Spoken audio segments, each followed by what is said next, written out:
Okay, so now we can do the sides. So again, I've got to do shortening.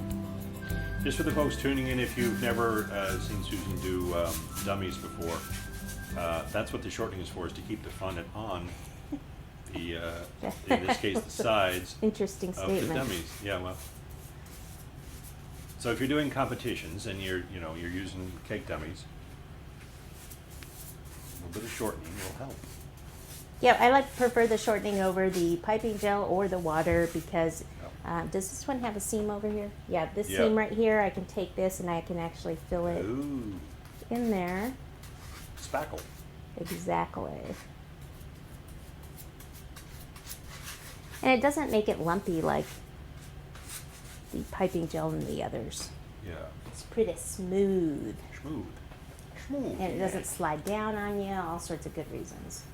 Okay. Again, the only thing I really need to worry about is like this around the edge, not this. So if I would need to put my fingers on there, you're not going to see that part. But only you know what that means right now. We have no idea what we're about to watch you do, so we don't know. Exactly. We don't know. I'm always keeping you on your toes. That's right. That's right. Right? Always. Yep. So I'm going to do this in several pieces. So what I want to do is I want it to be slightly taller than the cake. So you want to kind of roll out more of a rectangle shape. Kind of rectangle shape. Rectangular in fashion. There we go.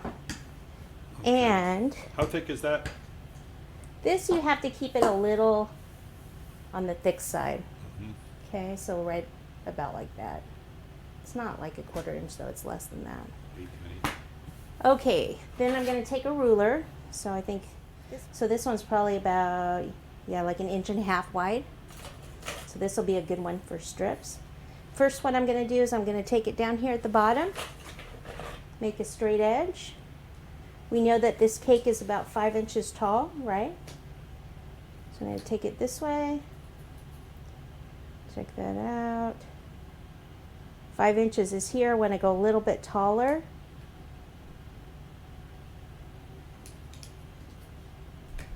okay, and then I need to cut strips that are ruler width. Ruler width. Ah, now we can see why you were particular about your ruler width. That's right. And you can actually put like a whole strip on here and then just press lines in. But I want to do a little bit different height on them. So if I actually go ahead and place this on like this, push this in a little more. Then what I can do, like I could leave this one as my taller one, and then maybe the next one. The thing about this, I'm going to actually trim some of that because I don't like it sticking out. If it's buttercream, you can actually just push this into the buttercream and make it even with the cake, but the styrofoam isn't giving like that. So I'll just trim that because it was bugging me. Yeah. It was bothering me. We can't have that. Can't have it. Can't have it. All right, so then I'll put the other one right up against it. And this one's actually taller, but I don't want it too tall because see what happens? Yeah. See that? See it? So this one I actually want a tiny bit shorter. Can you turn that towards the camera? We can see they're actually touching. They are right up against, rub next to each other. Right up against each other. That's it. So let me trim this side then if I'm going to go this way then.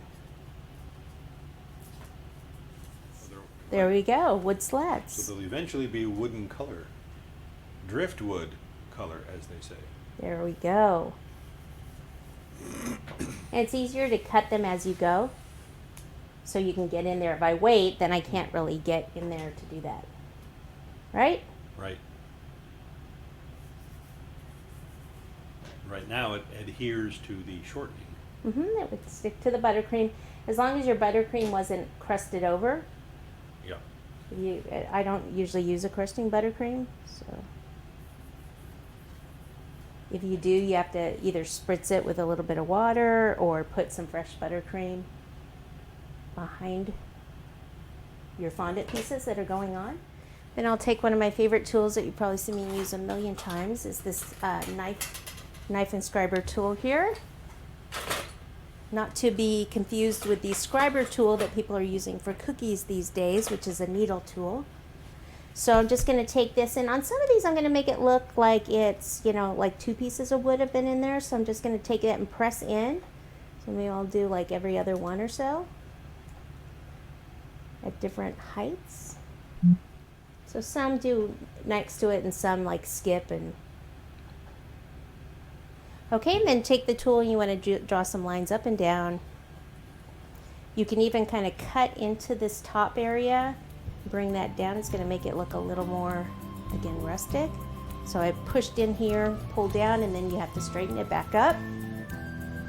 So any of this, see how at the top I'm kind of pushing it over, so I'll just have to come back and adjust.